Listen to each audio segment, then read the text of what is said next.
क्या होगा जब आपके सपनों को किसी के द्वारा कुचलते आप देख रहे हो। उस समय को थोड़ा अभी रुक जाइए और गौर से सुनिएगा जो मैं बोल रहा हूँ, इसलिए क्योंकि आज ये बोलना बहुत ज़रूरी है। क्या इस देश में किसी कम्युनिटी में पैदा होना, किसी जात में पैदा होना क्या एक अभिशाप है? क्या SC/ST कम्युनिटी के लोग सपने नहीं देख सकते हैं?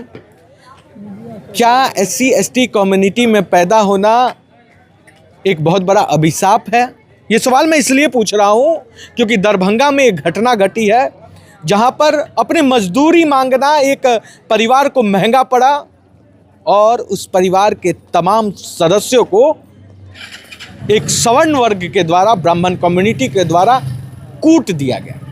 मैं कूट दिया गया वर्ड इसलिए यूज कर रहा हूँ क्योंकि महिला हो या पुरुष या फिर बच्चे, सबको एक समान बर्बरता पूर्वक वहाँ पे मारा गया। और मैं इन सारी चीज़ों को पड़ताल करने के बाद ये बयान अपने PTC में दे रहा हूँ।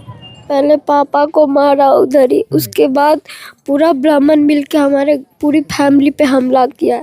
जो है सब भाग ऐसे खेदार के मार रहा था, जो छुप के भी रह रहा था उसे भी घर को तोड़ के निकाल के घसीट के मार रहा था। उस समय तुम छुपी हुई थी बाबू? नहीं, हम सो रहे थे घर। आप सो रही थी? हाँ, सुबह का टाइम था 7 बजे। और उसके बाद वो उठा के आप लोग, जब हल्ला हुआ तो आप उठी या फिर वो लोग उठाया? नहीं, हम सो रहे थे। जब आया हम भागने की कोशिश की, वो लोग दौड़ के हमें पकड़ लिया। तो उसके बाद हमको घड़ी में पहले मारा, रड से मारा, मेरा टांग तोड़ दिया। हम बोले भी भैया हमें छोड़ दो, हम क्या किया आपका, लेकिन तो भी हमें मारा। मेरे बेटा का सपना था कि मैं इसको आर्मी बनाएगा, उसका भी जिंदगी बर्बाद हो गया सर। पता नहीं आगे क्या होगा। अब तो मैं तो डैमेज हो गया ना, उसका वापिस क्या होगा? क्या उस दिन सब दिन मजदूरी करके वो लोग जिएगा? हमें उम्मीद नहीं हो रहा है कि हम लोग अब आगे क्या करेंगे।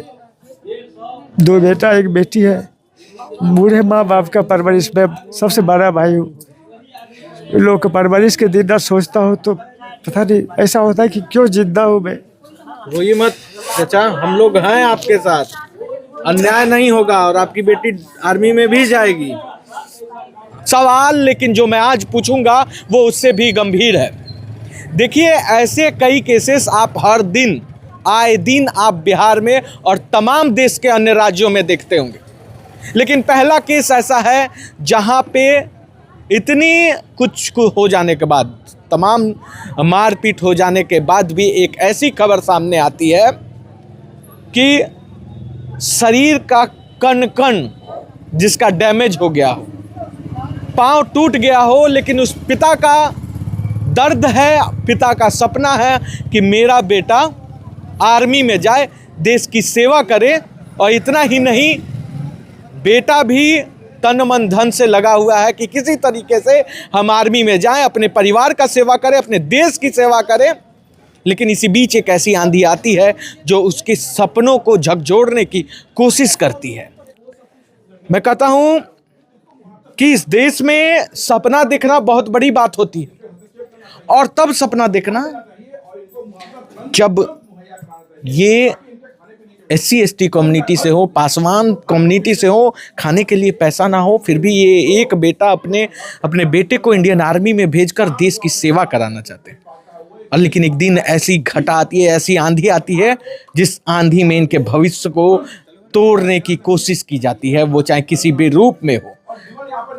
पिताजी को तोड़ दिया जाता है, देख सकते हैं फ्रैक्चर लगा हुआ है बहन को भी, बहन की छोटी बहन का पैर तोड़ दिया जाता है। लेकिन विकास किसी तरह से इसलिए बच जाता है क्योंकि उस सपने को पूरा करने का एकमात्र साधन है विकास।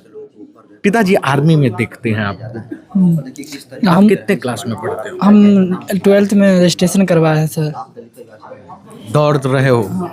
अगले महीने मेरा फॉर्म भरते अप्रैल मार्च में, इंडियन आर्मी के लिए तैयारी कर रहे हो, दौड़ रहे हो? Yes sir. कितने मिनट में दौड़ लेते हो 1600 मीटर? अभी 1600 मीटर सर 4:50 में दौड़ लेते हो?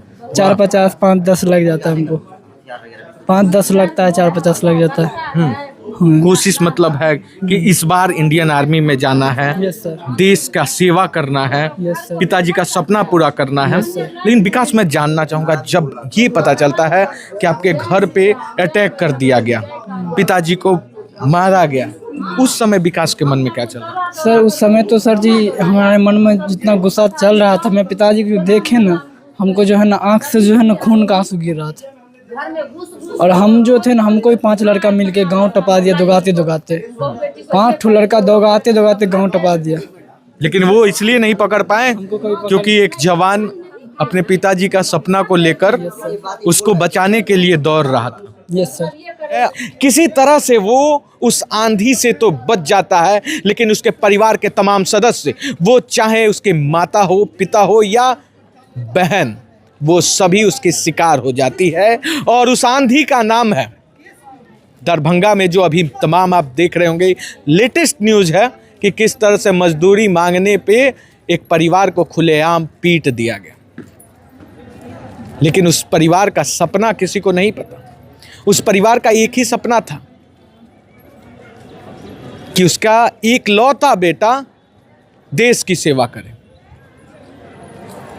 अब देखने वाली बात होगी कि क्या इस देश में, इस बिहार में सपने भी क्या जाति देखकर देखे जाएंगे?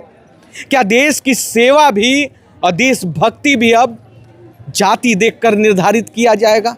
ये किस समाज की हम परिकल्पना कर रहे हैं, किस समाज में रह रहे हैं और कैसा समाज बना रहे हैं, आज सवाल ये है। सवाल मैं ये सवाल सवर्णों से भी पूछ रहा हूँ और ये सवाल SC ST OBC से भी, कि क्या इस देश की राजनीति इस कदर से धूमिल हो गई है कि अब देश के हर एक इंसान का सपना कहीं ना कहीं उसके जाति पे आधारित होगा? क्या गरीब पैदा होना इस देश का अभिशाप होगा है? क्या गरीब परिवार में पैदा होकर बड़े सपने देखना एक अभिशाप है? और अगर ये अभिशाप नहीं है तो इन परिवारों के साथ क्या हो रहा है? कहाँ थी पुलिस 4 घंटे? क्यों नहीं आई पुलिस टाइम पे? हम उस देश में रहते हैं जहाँ पिज़्ज़ा वाला प्रशासन से पहले पहुँच जाता है। 10 मिनट में जोमेटो और ब्लिंकिट से डिलीवरी तो पॉसिबल है, लेकिन 10 मिनट में 112 की गाड़ी मौकाए वारदात पे नहीं पहुँच पाती है। अजीब विडंबना, और इस विडंबना का शिकार दरभंगा का ये परिवार हुआ है। ऐसे कई सवाल हैं और मैं चाहूँगा कि इस वीडियो को देखने से पहले जाति रूपी चश्मे को हटाइएगा और इंसानी रूपी चश्मे को पहनकर एक बार दिल से देखिएगा, मामला समझ जाइएगा। ना स्याही के दोस्त हैं और ना सफ़ेदी के दुश्मन। सच दिखाना काम है, हम सच दिखाते हैं। जय हिंद।